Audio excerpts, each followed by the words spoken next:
I'm I'll be talking about Hell and Darkness, also from A Return to Love by Marianne Williamson.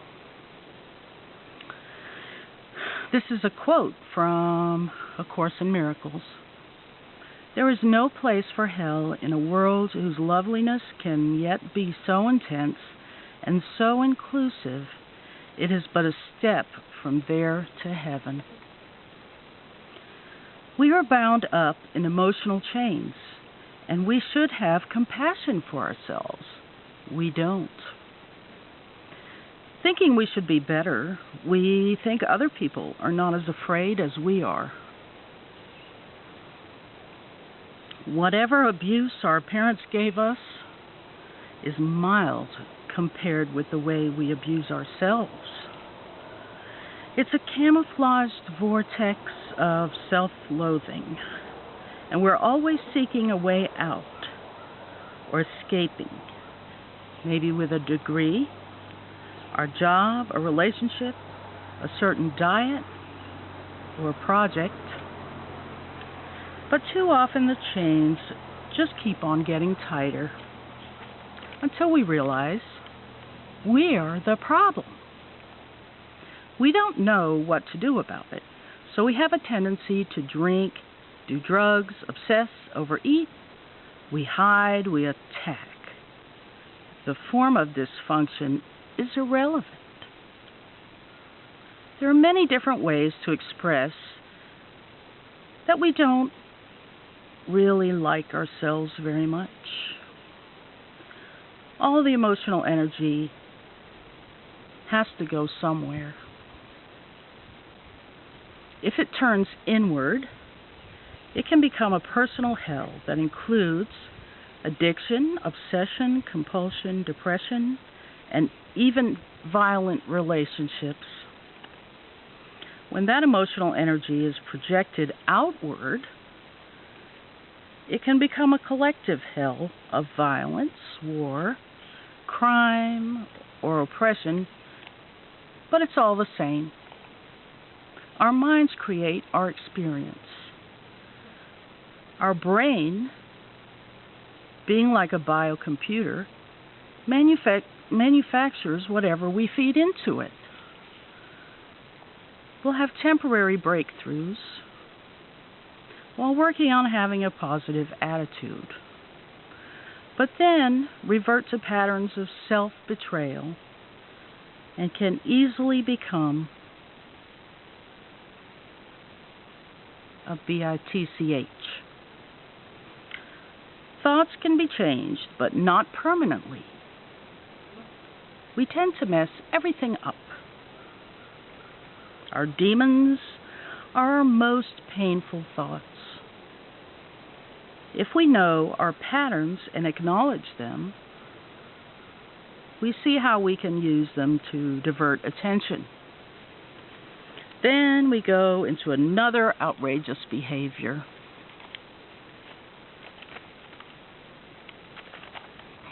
And no one can stop it.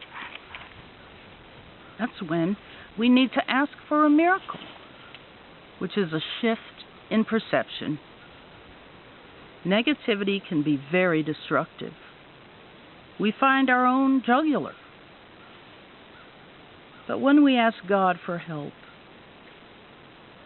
it's from a power greater than ourselves that can really turn things around. Intellect or willpower can't do that, and problems will only get worse. Wires in our brains get crossed, and we get off track before ever really growing up.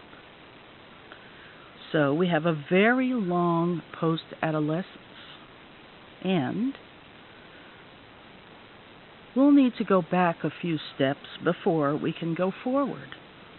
No matter what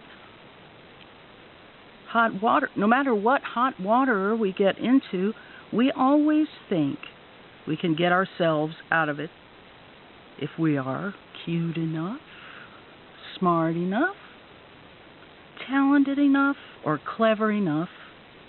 However, Eventually, the fear becomes too great, and we finally ask God for help. So, now let's turn to the light. The light is in you. Often people will go through a certain amount of desperation before they are ready for God and they get to a spiritual surrender.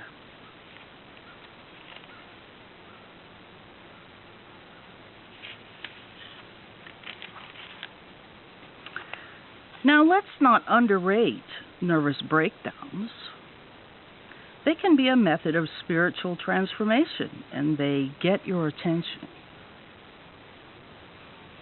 And they become a breakthrough to a happier life. It will often make us humble.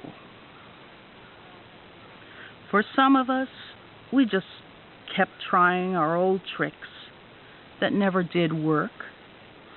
If you have had enough and can't do it anymore, consider the possibility that there just might be a better way. Your emotional brain becomes exposed and rewired like a kind of psychic surgery. People keep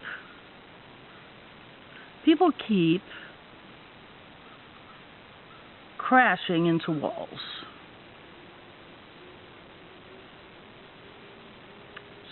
People keep crashing into walls, socially, biologically, psychologically, and emotionally. But that's not bad news. In a way, it's good. The moment of surrender is not when life is over, it's when it begins. Calling out to God means we've started to climb, and you're not running around in circles at the bottom of the mountain. Never really getting anywhere.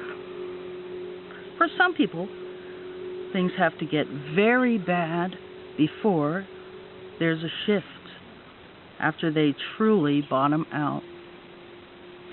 Then there's an exhilarating release.